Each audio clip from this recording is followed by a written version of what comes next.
We're going to talk about running back room expectations because so far it's been kind of hit and miss, but it kind of was last year again too. Let's discuss coming up next here on Locked On Sooners.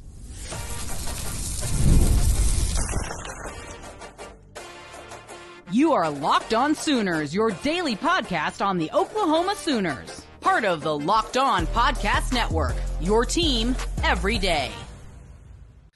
So we're not quite sure what we're getting out of the running back room just yet. Jovantae Barnes has looked good in spurts. Taylor Tatum has looked good in spurts. Gavin Sawchuk hasn't found a clear runway to take off from yet.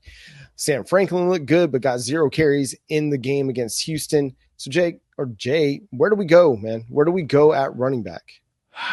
It's kind of weird, man, because as you mentioned before, we had this similar struggle last season, right? We play Arkansas State, we rushed for 220 yards, and we rushed for 220 yards against Temple as well, right? It was a running back by committee. And then against SMU, we kind of struggled. We had 189 yards rushing, and then Tulsa, we had only 119. So it was like the run started to go lower. Cincinnati had 103. So you started to see it just went backwards, right? This year, I do feel like we're healthier at running back. We're better. Of course, the bigger thing now is the offensive line. The offensive line's cohesion, all of the moving parts that we had to do because of the injuries, and at the same time, not really wanting to play as many freshmen as we probably are going to have to in due time, but due to all the injuries.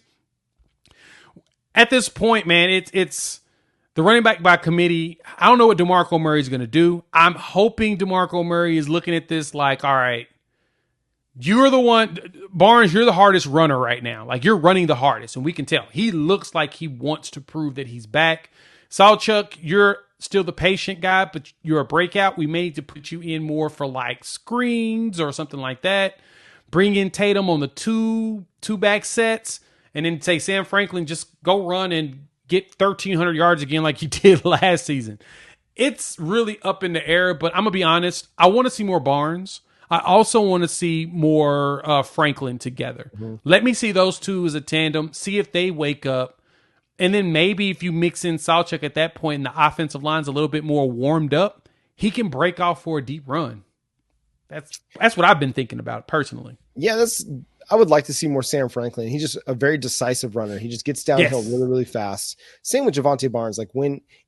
Listen, I know Jovantae Barnes had the bad run where he just ran straight into the back of the running backs, didn't try to make a cut or anything, back of the running backs, back of the offensive line, didn't try to cut outside, didn't try to break away from anything. Nope. It was not a good look for him. I'm sure that got pointed out on tape, but still, he's proving right now that he is your best option. I know everybody's really eager to see Taylor Tatum, and listen, I want to see him too. I want to see him get the ball in some space, throw some running back swing passes out to him, throw some screens to him, let him get the ball in space and use his speed and his agility to make people miss out in the open field. But for legitimate run plays, to me, Jovantae Barnes and Sam Franklin, to me, are the best two options for DeMarco Murray in the running game because they're going to get downhill quick. And that's the best way to help a struggling offensive line, not to sit back in the backfield and dance and try to, pick the perfect spot. It's, hey, this one's supposed to go through between the guard and the tackle. Cool. I'm hitting the guard and the tackle hole. Hopefully it's going to be open. If not, we're going to try and bounce it outside. But I think Jovantae Barnes gives you a little bit in the passing game too. He's a pretty good receiver. He's a really good pass pro blocker. And then, it could be one of those situations where we still don't really have a definitive answer on the running game for half the season until we get Branson Hickman back, until we have a little bit more certainty of who's going to be playing left tackle. That's kind of where it's at, man. It's just because of the injuries along the offensive line, the injury to Jake Taylor added on top of it, it makes projecting what this running game can do very, very difficult. But if you at least can get a couple guys in there that are going to give you at least 3 yards every time they touch the ball, that's still going to be better than, hey, Gavin Sawchuk, 4 carries for 4 yards, man.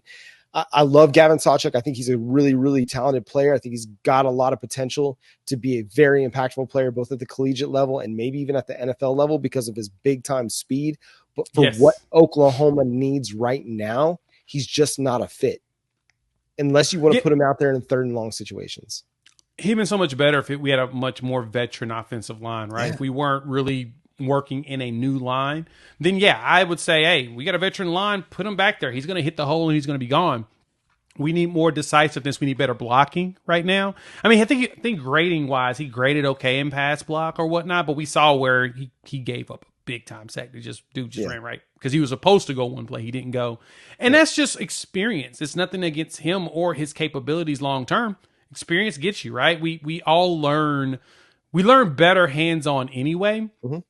I think for him, 2-back sets, you put him out there because he becomes a throw threat and a run threat, right? A catch threat and a run threat. He's going to be one of those players that teams are going to have to pay attention to. Mm-hmm. That's going to be a good way to get some of the pressure off of JA to where, even though Jackson Arnold, still going to have the ball in his hands, teams are going to have to account for people around him. And I think, especially as we talk about Tulane in a minute, one of the key things is going to be getting a lot of these dudes out there in space. You'll hear me preach this over and over because that's the one thing that we have an advantage with a lot. We've got a lot of skills dudes that if you can get the ball to them in space, they're hard to tackle. And we've seen them been able to break out.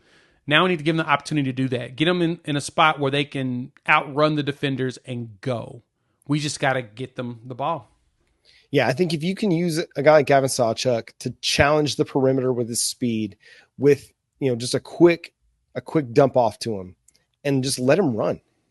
We haven't seen him catch the ball a lot, but when he does get, targets, it's pretty fun to watch because of his speed and his quickness, and just let him threaten defenses that way for now as you get your offensive line situation going. Hey, if they want to go into a situation where, hey, we're going to throw the ball 50 times, but we're going to dink and dunk like crazy, by all means do it. But let's get the ball in the running back hands a little bit too. Let's get the ball in the running back's hands. Let's use everybody, tight ends, wide receivers, all of it. I think the running backs can be a weapon. We're just not quite utilizing them just yet. And I'm looking forward to figuring out what the hierarchy is going to be long term.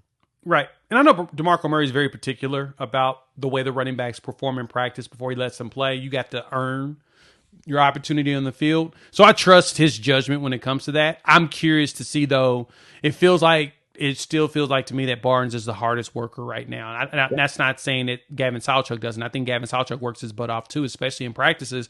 But it feels like Barnes wants it more because I think if anybody really wants to prove to everybody that he still got it, go ahead and let him show it. I mean, so far through 2 games, I like what I've seen. He's showed good burst. He's shown to be a forceful runner.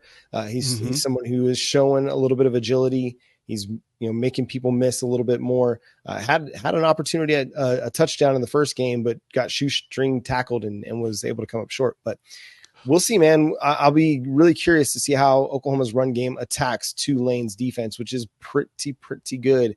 We're going to face a really tough Tulane Green Wave team coming up this Saturday. What do we expect from them? Before we get to our keys to the game and breaking it all down on our Friday show, we're going to give you a little bit of a primer for Tulane coming up next here on Locked On Sooner.